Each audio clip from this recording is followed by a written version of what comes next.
Les Lions avaient sorti leurs griffes et ils ont dansé le Fimbu dans leur vestiaire du Stade des Martyrs pour fêter leur victoire. Une victoire inattendue car les léopards congolais étaient très bien entrés dans ce match face à des tribunes combles dans le stade, des tribunes débordantes d'habitants de Kinshasa. Ils menaient 2-0 grâce à Bakambu et Wissa jusqu'à la 40e minute. Les Congolais ont été rattrapés ensuite et puis battus. Eux qui voulaient maîtriser le Sénégal, je crois qu'Euro c'était l'expression qui faisait sourire, eh bien ils ont été maîtrisables comme écrivent ce soir les Sénégalais. En tout cas c'est eux qui ont été maîtrisés, ces joueurs congolais. Et pour le sélectionneur Pape Thiaw que l'on va écouter, le plan sénégalais semble s'être déroulé comme prévu. On ne pouvait pas venir ici et dire qu'on était favori si on était à la deuxième place. On a joué le même nombre de matchs et ils étaient premiers. Je pense que le favori, c'était la RDC. Et devant son public, un beau public qui a montré, qui a poussé son équipe jusqu'au bout. Et voilà, nous, comme je vous l'ai dit hier, on était venus pour chercher quelque chose. Et je pense que quand on voit cette équipe, comment ça joue, ces garçons, comment ils écoutent les consignes, ça se voit que le Sénégal était venu pour chercher quelque chose. Donc voilà, on a gardé nos principes de jeu, aussi sur les phases de jeu quand on a un ballon ou quand on l'a pas. Nous féliciter les Sénégalais, rien n'est fait. On sait qu'il reste 2 matchs. Voilà, nous, on va les jouer à fond. On a 2 autres finales à jouer et on va les jouer à fond pour aller à la prochaine Coupe du Monde. Pape Thiaw, donc, en sortie de match, un ton plutôt tranquille. Peut-être est-ce le message d'ailleurs qu'il diffuse à son équipe. Est-ce que vous aussi, vous avez été impressionné par cette équipe qui finalement avait soif, entend-on, Yoro, de montrer pourquoi on dit qu'elle est favorite? Parce que moi, ce qui m'a frappé dans ce match à Nice, c'est le mental de l'équipe. Quand ils ont été menés 2-0, je voyais, d'ailleurs, c'est très bien d'avoir des joueurs d'expérience dans une équipe. Sadio Mané qui prend le ballon et qui demande aux joueurs d'être calmes, rien ne jouer, ce n'est que 2-0 parce qu'ils étaient sûrs de leur talent. Que 2-0, ouais, c'est quand même énorme dans un match. C'est énorme, mais quand même... À l'extérieur. Moi, je crois que c'est ce qu'un joueur d'expérience apporte. Je suis sûr qu'ils n'étaient pas sûrs qu'on pouvait égaliser ni gagner, mais le fait qu'ils disent aux joueurs, c'est pas encore terminé, calmez-vous, jouons le jeu. On a les moyens de revenir et puis ce but chanceux parce qu'il y a Iliman Ndiaye qui frappe, le gardien je sais pas, il aurait pu pousser un petit peu sur ses jambes, le ballon ricoche sur un poteau et on marque un but juste avant la mi-temps, ça régulerait cette équipe. Mais ce 3e but de Pape Matar Sarr, je n'en reviens pas. Ouais. Et d'autant plus qu'il était rentré peu de temps avant. Il était rentré une dizaine de minutes avant. Il y a eu ce passage de témoin entre Sadio Mané qui sort pour Sabali. Sabali, son idole, c'est Sadio Mané. Il le remplace. Il fait cette passe D. Pape Matar Sarr, qui a été énorme 3 jours avant parce que c'est lui qui marquait le second but face au Soudan. C'est le meilleur buteur du Sénégal dans ses éliminatoires. Et qui entre, qui marque. Et Pape Matar Sarr en première ligue cette saison, c'est énorme aussi. On l'a vu même lors de la finale qui est posée Tottenham au Paris Saint-Germain. Avec Tottenham, c'est un joueur box-to-box qui n'a pas démarré aujourd'hui. Mais cet apport du banc montre que oui, quand les vieux lions sont fatigués, il y a des lionceaux qui peuvent apporter du sang neuf sur le banc. Patrick Juillard, qu'en dites-vous de cette équipe du Sénégal? Hervé Penaud était là tout à l'heure, on était tous en train de regarder cette prestation, de regarder ces résultats et c'est impressionnant quand même cette remontada parce que là il faut employer le mot. On est mené 2-0, on gagne 3-2 dans un stade, dans une ambiance chauffée à blanc pour l'adversaire. Oui, exactement, et Yoro l'a très bien dit, c'est la maturité de cette équipe qui m'a frappé, même si Pape Thiaw est en train de renouveler petit à petit l'effectif, mais c'est la maturité, c'est le vécu commun de cette équipe qui fait qu'elle ne s'est pas affolée, qui fait qu'elle n'a pas paniqué alors qu'il y avait de quoi, parce que vous l'avez dit, être mené 2-0 au bout de 30 minutes dans une ambiance hostile, avec la tête qui tourne, enfin avec un boucan d'enfer où on pouvait même pas s'entendre à 15 mètres sans doute sur le terrain, donc il y a de quoi paniquer, ils l'ont pas fait. Et surtout, ils sont restés fidèles à leur principe de jeu. Et je pense que finalement, alors on va peut-être en parler après de la RDC, mais je pense qu'ils ont su très bien aussi profiter des faiblesses de leur adversaire. surmonter leur passage à vide à eux et profiter des faiblesses de l'adversaire. Donc il y avait tout, il y avait à la fois une certaine assurance, une certaine croyance en ses propres qualités, mais aussi la capacité à appuyer là où ça faisait mal chez autrui. Donc vraiment un match de masterclass du Sénégal et un match de classe mondiale, un peu dans la lignée de ce qu'ils avaient fait en amical. Alors ça n'était qu'un amical, mais contre l'Angleterre, où là aussi ils avaient réussi à retourner un adversaire et non des moindres. Donc, oui. c'est une équipe qui gagne en maturité et ça c'est très très prometteur pour la suite. Oui, parce que cette équipe du Sénégal, rappelons-le, dans ces derniers temps, depuis qu'elle a été sacrée, elle, championne d'Afrique en 2021, elle aligne les matchs sans défaite. C'est le 23e. Exactement. Et il y a eu le Brésil aussi qui avait été... Qui est passé à la trappe. Exactement.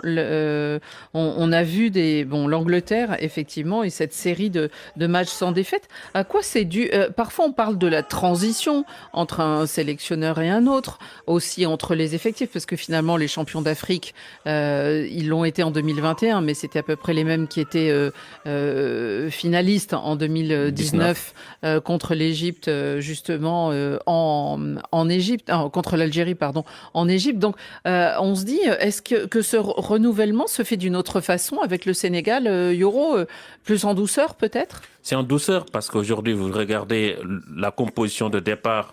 Diouf, il est là depuis moins de 6 mois. Il a fait de très bons matchs avec les Lions. D'ailleurs, il signe dans la foulée à West Ham pour quand même 20 millions d'euros. Pape Matar Sarr, Sabali, Lamine Camara, ils n'ont pas encore 23 ans. C'est de jeunes joueurs. Mais derrière, il y a les Kalidou Koulibaly, Sadio Mané, Mendy. Et il y a aussi Nicolas Jackson qui est jeune. C'est un mix entre les anciens et les vieux. Et puis Pape Thiaw, il connaît bien cette sélection. Il était adjoint de Aliou. Aliou est parti, il a pris l'équipe première. Il a entraîné le CHAN, il a gagné le CHAN avec des joueurs comme Lamine Camara. Il connaît la sélection parce qu'il fait partie de cette génération de 2002. Depuis qu'il est là, il n'a pas encore eu de défaite, que de belles victoires.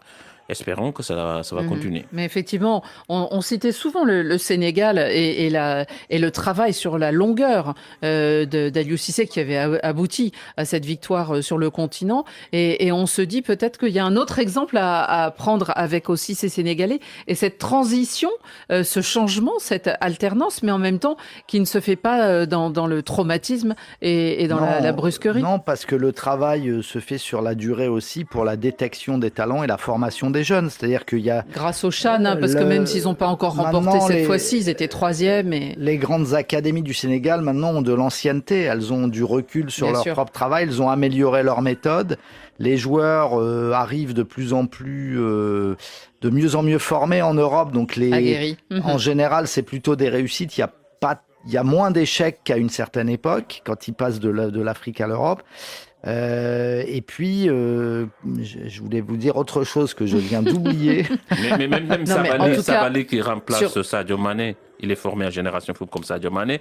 Il est au FC Metz. L'année dernière, c'est le meilleur buteur du club. Il a marqué plus de 15 buts. Non, ce que je voulais vous dire, c'est que moi, il y a, à mon sens, une date vraiment fondamentale pour l'équipe du Sénégal. C'est 2022. C'est la victoire à la CAN qui a vraiment fait passer un cap mental à l'équipe. Parce que le Sénégal, dès les années 2010, avait des bonnes générations et des équipes prometteuses, mais souvent elles arrêtaient en quart ou en demi-finale, n'arrivaient pas à aller au bout. Il manquait souvent pas grand-chose, mais il manquait un petit quelque chose. Et là, avec la victoire à la CAN au Cameroun, le cap a été franchi et ça y est, maintenant le Sénégal a une énorme confiance en lui-même et on le voit aujourd'hui. Alors, les Léopards en face, c'est vrai qu'ils passent du 2-0 à 2-2 et voire 3-2, mais en toute fin de rencontre. Ils ont été trop assommés pour réagir, selon vous, Yoro? Moi, je crois qu'ils se sont déjà vus vainqueurs après le 2-0. Ils ont arrêté de jouer. C'est vrai qu'ils sortaient en contre, même en première mi-temps. Mais en deuxième mi-temps, ça ne jouait plus. Ils sont arrêtés de jouer parce qu'ils se disent... Nous sommes chez nous, il y a le public, mais il y a également la pelouse qui ne permet pas au Sénégal de déployer un jeu flamboyant parce que c'était du synthétique. Mais quand on arrête de jouer comme ça, on se fait punir. Malheureusement pour cette équipe de la RDC, pour moi, elle avait du talent pour continuer à jouer et continuer à inquiéter cette défense sénégalaise. Surtout que cette défense, elle est lente. Kalidou Koulibaly est sec, ça fait plus de 1m90 et en termes de kilos, ça se rapproche des 90 face à la vitesse de Wissa ou de Bakambu. Meshak Elia aussi. Meshak Elia aussi, on l'a vu sur le deuxième but. Exactement. Donc, il y avait moyen d'inquiéter cette équipe du Sénégal, mais malheureusement, après les 2-0, ils ont arrêté de jouer. Quand vous dites que le Sénégal a aussi appuyé sur les défauts de ses... les faiblesses. Les faiblesses des Léopards, évidemment, c'est en défense. Évidemment, c'est-à-dire que le Congo, Yoro l'a dit à juste titre, a marqué 2 buts sur des récupérations hautes, agressives, voire des contres, ce qui a très bien fonctionné, parce que là, pour le coup, c'est la RDC qui exploitait les faiblesses de la défense sénégalaise, la lenteur, la difficulté à se retourner de ces grands défenseurs. Une fois que le Sénégal a repris le contrôle du ballon et un petit peu avec la complicité involontaire des Congolais qui ont un peu trop laissé la balle à 2-0 en se disant on est tranquille, maintenant on va continuer à pouvoir les contrer, on va plus trop essayer de jouer, le Sénégal a appuyé là où ça faisait mal, parce que c'est comme pour le Sénégal, la RDC a des faiblesses défensives, on l'a bien vu. La coordination gardien-défense centrale n'était pas au rendez-vous, même si Mbemba faisait ce qu'il pouvait, mais il peut pas tout faire tout seul. Oui, et puis ça fait longtemps et puis qu'il joue physiquement, pas, il n'était pas au mieux de sa forme. On l'a connu plus saignant. Donc, mais les deux buts du Sénégal sont évitables, les deux premiers. Évidemment. Et donc au final, les deux équipes ont eu chacune leur mi-temps, mais le Sénégal globalement a été bien meilleur quand même, parce que même avant que le Congo ouvre le score, la plus grosse occasion, c'est une tête de Nicolas Jackson qui frôle le poteau et qui aurait très bien pu rentrer. Et le Sénégal aurait pu être en tête très vite dès l'entame. Donc les Sénégalais, les voilà en tête de ce groupe. Ils étaient en retard d'1 point, ils sont maintenant devant la RDC de 2 points. Est-ce que pour vous c'est un tournant dans ce groupe ? Ah oui. Le calendrier, c'est évident. Il reste 2 matchs à chacune des équipes. Alors le Sénégal ira jouer à Juba, au Soudan du Sud, puis recevra les voisins de Mauritanie. Et la RDC ira jouer au Togo et recevra ensuite le Soudan. Je crois que vu le calendrier, le Sénégal, c'est moins difficile. C'est moins difficile pour nous, il faut pas mentir, parce que le match le plus difficile, c'était face à la RDC. Oui. Et puis, on parlait de finale, clairement. Faut pas non plus oublier que c'est la 2e défaite de la République démocratique du Congo dans ces éliminatoires de la Coupe du Monde. Ils ont déjà été battus par le Soudan, alors que le Sénégal est invaincu. Et quand on a 2 points d'avance comme ça, avec un nul et une victoire, on se qualifie. Voilà, ça devrait passer pour le Sénégal. Je partage l'avis de Yoro. La RDC a loupé un coche énorme. Ouais. Une fois. Comme en 2018, comme en 2022. Bon, voilà. Ils peuvent être parmi les Ils peuvent meilleurs, être encore barragistes s'ils font un carton plein. Ils vont jouer, donc oui, vous l'avez dit... la Mauritanie puis le Soudan. Donc, le Sénégal qui accueille le Togo, donc ça peut se faire. Pour l'instant, ils sont 3e meilleur second.